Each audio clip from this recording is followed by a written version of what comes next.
আচ্ছা, অনেকে হচ্ছে আপনারা সিট উইথড্র করতে পারতেছেন না। তো সিট কিভাবে উইথড্র করবেন? তো সিট উইথড্র করার জন্য এখানে মাস্ট আপনাদের গ্যাস ফি লাগবে। যদি কেউ গ্যাস ফি বাই করতে চান, এখানে ইউজার নেম দেয়া আছে।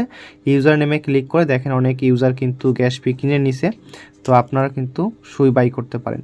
তো ফার্স্ট অফ অল হচ্ছে এই টেলিগ্রাম চ্যানেলে চলে আসবেন এবং ভিডিওটা মনোযোগ সহকারে দেখেন, তাহলে হচ্ছে আপনারা উইথড্র করতে পারবেন। এইখানে দেখেন লিঙ্কটা আছে, এইখানে দেখেন এই যে লিঙ্ক আছে, এই লিঙ্কটা হচ্ছে ফার্স্ট অফ অল কপি করবেন। ইতিপূর্বে হচ্ছে যে আপনাদের অ্যাড্রেস বাইন্ড করার সুই অ্যাড্রেস বাইন্ড করার টিউটোরিয়ালটা দেওয়া হয়েছে, সেই হচ্ছে সেটা আপনাদের প্রয়োজন হবে। তো ফার্স্ট অফ অল অ্যাড্রেসটা কপি করবেন। অ্যাড্রেসটা কপি করে আপনারা আপনাদের নিজ নিজ হচ্ছে যে ওয়ালেটটা কানেক্ট করছেন সেই ওয়ালেটে চলে যাবেন। ওয়ালেটে চলে যাওয়ার পর হচ্ছে অ্যাপ সেকশনে, আচ্ছা এইখানে হচ্ছে অ্যাপ সেকশনে চলে আসবেন। অ্যাপ সেকশনে চলে আসার পর উপরের দিকে সার্চ আইকন আছে, এরকম পেস্ট করে দিয়ে হচ্ছে সার্চ করবেন। তো সার্চ করার পর এইখানে যদি অন্য পূর্বের কোনো আইডি লগ ইন করা থাকে সেটা লগ আউট করে দিবেন। মাল্টিপল ইউজার আপনারাও এইভাবে করবেন। তো কী করবেন, first of all Telegram app এখানে আছে, টেলিগ্রাম অ্যাপে ক্লিক করবেন। টেলিগ্রাম অ্যাপে ক্লিক করলে তারপর হচ্ছে টেলিগ্রাম থেকে আপনাদের এখানে একটা পারমিশন যাবে, এখানে টেলিগ্রামের উপরে ক্লিক করবেন, এরকম পারমিশন যাবে। আপনারা কি করবেন, এতে পারমিশনটা স্টার্ট করে দিবেন। স্টার্ট করে দেওয়ার পর লগ ইনে ক্লিক করবেন। লগ ইনে ক্লিক করলে আপনাদের এটি লগ ইন হয়ে যাবে। তারপর টেলিগ্রাম থেকে বের হওয়ার পর আপনারা হচ্ছে আপনাদের সুই ওয়ালেটের ভিতর চলে যাবেন। আচ্ছা, সুই ওয়ালেটে এখানে দেখেন আপনার ইউজার নেমটি দেখতে পারবেন, এখানে যে অ্যাড্রেস বাইন্ড করছেন সেটি দেখতে পারবেন। তারপর হচ্ছে একটু নিচের দিকে স্ক্রল করলে এখানে দেখেন আপনারা যে যতটুকু সুই সিট এখানে হচ্ছে ইনকাম করেছেন সেই সিট টোকেনটা এখানে দেখতে পারবেন। তো এখন হচ্ছে মূলত আরেকটা বিষয় আপনাদের বলে দিই। ফার্স্ট অফ অল হচ্ছে আপনাদের ওয়ালেটে কিন্তু গ্যাস ফি থাকা লাগবে মাস্ট। এখানে দেখেন গ্যাস ফি আছে আমার, তো আপনারা হচ্ছে অবশ্যই গ্যাস ফি ম্যানেজ করবেন। তো আমি আবার অ্যাপ সেকশনে চলে যাব, সিট গোতে ক্লিক করব। সিট গোতে তো হচ্ছে আমার লিঙ্কটা পেস্ট করে দিয়ে সার্চ করব, দেখেন ড্যাশবোর্ডটা আর কি। তো ড্যাশবোর্ডটা আইডিটা এভাবে লগ ইন করবেন। লগ ইন করার পর আপনাদের এখানে কিছু কাজ আছে, অবশ্যই কিন্তু গ্যাস ফি লাগবে, গ্যাস ফি ছাড়া কিন্তু হবে না। এখানে দেখেন ট্রান্সফার উইথড্র, আচ্ছা এইখানে দেখেন হচ্ছে আপনারা এই ট্রান্সফার অপশনে চলে আসবেন। ট্রান্সফার অপশনে চলে আসার পর এইখানে হচ্ছে সিড অ্যাপ থেকে ওয়ালেটের মধ্যে নিয়ে আসবেন সুই ও টোকেনটা, ঠিক আছে। আপনার ব্যালেন্সগুলো আপনারা হচ্ছে এখানে নিচের দিকে দেখতে পারবেন। এইখানে হচ্ছে সিড অ্যাপ থেকে ওয়ালেটের মধ্যে নিয়ে আসার জন্য এখানে দেখেন কনফার্ম ট্রান্সফার অপশনটা তাজা হয়েছে, এখানে ক্লিক করবেন। এখানে ক্লিক করার পর এই যে প্লিজ কানেক্ট ওয়ালেট ফার্স্ট যদি এরকম লেখা দেয়, এখানে দেখেন সুই ওয়ালেট লেখা আছে, এই সুই ওয়ালেটের উপর ক্লিক করবেন।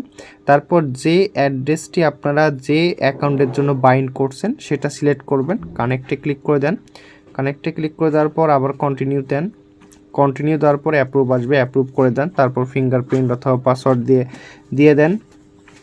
দেওয়ার পর একটু ওয়েট করবেন, এইরকম দেখেন লোড নিতে পারে। একটু পরে হচ্ছে আপনাদের টোকেনটি কিন্তু ওয়ালেটে চলে যাবে। ট্রানজ্যাকশন দেখেন ট্রানজ্যাকশন আর কি কমপ্লিট। এখন হচ্ছে আপনারা একটু লক্ষ্য করলে এখানে বুঝতে পারবেন, এখানে দেখেন আগের যে নীল লেখাটা ছিল এটা কিন্তু চলে গেছে এবং হচ্ছে এইখানে একটু লক্ষ্য করেন অ্যাভেলেবলে সিট, অর্থাৎ আপনার অ্যাকাউন্টে যতটুকু ব্যালেন্স ছিল ঠিক ততটুকু ব্যালেন্স কিন্তু আপনার অ্যাকাউন্টে কিন্তু চলে আসছে। অর্থাৎ হচ্ছে এইখান থেকে যদি আপনারা এখন কেটে দেন, এইখানে দেখেন এই জায়গা থেকে কেটে দিয়ে আপনার ওয়ালেটে চলে আসবেন। আচ্ছা এখন না, আরও এখানে কিছু কাজ বাকি আছে অবশ্য। তো লিঙ্কটা হচ্ছে আমি আবার ড্যাশবোর্ডটা ওপেন করে নিই। তো এইখানে দেখেন আমরা প্রথমে হচ্ছে ক্লেম করলাম, যেটা হচ্ছে সিড অ্যাপ থেকে মানে হচ্ছে সিড ওয়ালেটে নিয়ে আসলাম। দেন হচ্ছে আপনারা কি করবেন, এইখানে আপনার যে অ্যামাউন্টটা দেখতে পারবেন এই অ্যামাউন্টটা আপনাকে এখানে লিখে দিতে হবে।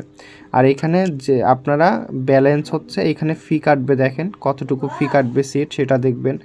এইখানে দেখেন আপনার কনফার্ম ট্রান্সফার আছে, কনফার্ম ট্রান্সফারে ক্লিক করে দেন, কনফার্ম ট্রান্সফারে ক্লিক করে দেন, আবার কনফার্মে ক্লিক করে দিবেন। অবশ্যই সবগুলো ব্যালেন্স আপনারা কনফার্ম করে দেন। দেওয়ার পর এরকম আসবে, অ্যাপ্রুভে ক্লিক করে দেন, ফিঙ্গারপ্রিন্ট অথবা পাসওয়ার্ড দিয়ে দেন। তো ফিঙ্গারপ্রিন্ট অথবা পাসওয়ার্ড দিয়ে দেওয়ার পর দেখেন একটু ওয়েট করবেন, কনফার্ম উইথড্রল, ঠিক আছে। আচ্ছা এখানে দেখেন হচ্ছে এই ব্যালেন্সগুলো যখন এই অ্যাভেলেবল ব্যালেন্সে চলে যাবে এখানে কিন্তু জিরো দেখা যাবে। তারপর হচ্ছে আপনাদের ওয়ালেটে চলে যাবেন, ওয়ালেটে চলে যাওয়ার পর এখানে হচ্ছে আপনার সুই কিন্তু নিচের দিকে, সুইয়ের নিচে সিট ব্যালেন্সটা দেখতে পারবেন। এখন হচ্ছে আপনারা এখান থেকে উইথড্র করবেন এবং হচ্ছে আপনার চাইলে কিন্তু এখান থেকে সোয়াপ করতে পারেন। তো সোয়াপ করার জন্য এখানে দেখেন সিটের উপরে ক্লিক করবেন, সিটের উপরে ক্লিক করার পর এখানে সোয়াপে ক্লিক করতে পারেন অথবা হচ্ছে সেন্ডে ক্লিক করবেন। তো সেন্ডে ক্লিক করলে আপনি হচ্ছে যে এক্সচেঞ্জে নেবেন এটি হচ্ছে কুকয়েনে লিস্টেড আছে এবং হচ্ছে এমএক্সিতে লিস্টেড আছে। তো যার যেটা পছন্দ, এটি হচ্ছে এমএক্সিতে এখন এটি নাই হচ্ছে আপনাদের। আচ্ছা এটা এখানে ব্যালেন্সটা দেন, আপনারা সিট ব্যালেন্সটা দেন, ম্যাক্সে ক্লিক করবেন। ম্যাক্সে ক্লিক করার পর এখানে অ্যাড্রেস দিতে হবে আপনার যে এক্সচেঞ্জে উইথড্র করবেন। যেমন আমি হচ্ছে কুকয়েনে উইথড্র করব। কুকয়েনে উইথড্র করার জন্য ডিপোজিটে ক্লিক করবেন, ডিপোজিটে ক্লিক করার পর সিটে ক্লিক করবেন। সিট ক্লিক করার পর এখানে দেখেন মিনিমাম হচ্ছে 0। আচ্ছা এইখানে দেখেন এই যে ডিপোজিট নেটওয়ার্ক যেটা আছে, নেটওয়ার্কের উপর ক্লিক করে দেন। তো নেটওয়ার্কের উপর ক্লিক করে দিলে আপনার অ্যাড্রেসটি কিন্তু আপনি দেখতে পারবেন। অ্যাড্রেসটা এইভাবে কনফার্ম করবেন বা কপি করবেন আর কি, কপি করবেন। কপি করা হয়ে গেলে এখান থেকে হচ্ছে আপনার সুই ওয়ালেট, যেটা সুই ওয়ালেটের ভিতরে চলে আসবেন, অ্যাড্রেসটা দিবেন। অ্যাড্রেসটা দেওয়ার পর এখানে দেখেন রিভিউ আছে, রিভিউতে ক্লিক করে দেন। সেন্ড নাওতে ক্লিক করবেন। দেখেন অবশ্যই একটু চেক করবেন অ্যাড্রেস ঠিক আছে কিনা। তো একটু ওয়েট করবেন, ইনস্ট্যান্ট কিন্তু আপনাদের হচ্ছে এক্সচেঞ্জে কিন্তু ব্যালেন্সটা কিন্তু চলে যাবে। তো আমি কতটুকু উইথড্র করছি এখানে আপনার ব্যালেন্সগুলো কিন্তু দেখতে পারবেন। আচ্ছা আপনার দেখেন ব্যালেন্সটা কিন্তু চলে আসছে, দেখেন 52.38, ঠিক আছে। তো এইখানে দেখেন আমার ব্যালেন্সগুলো কিন্তু এখানে কিন্তু চলে আসছে। তো এভাবে হচ্ছে আপনারা প্রত্যেকটা এক্সচেঞ্জ অ্যাকাউন্টের ব্যালেন্সগুলো কিন্তু এখানে নিয়ে আসতে পারবেন। তো প্রত্যেকে আপনারা এখান থেকে উইথড্র করেন।